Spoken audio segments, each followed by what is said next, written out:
पंचांना काय पंचाचं एक तरी पोरगा आहे का नाही जर त्यांनी जर खरी जर त्यांनी जर दाखवलं असतं जर त्यांनी जर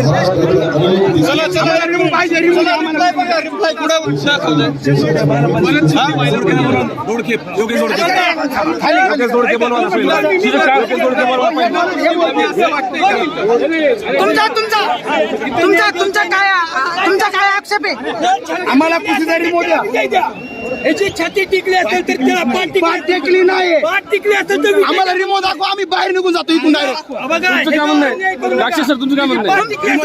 आम्हाला रिमोट आहे आमच्या कुस्तीचा आम्ही निघून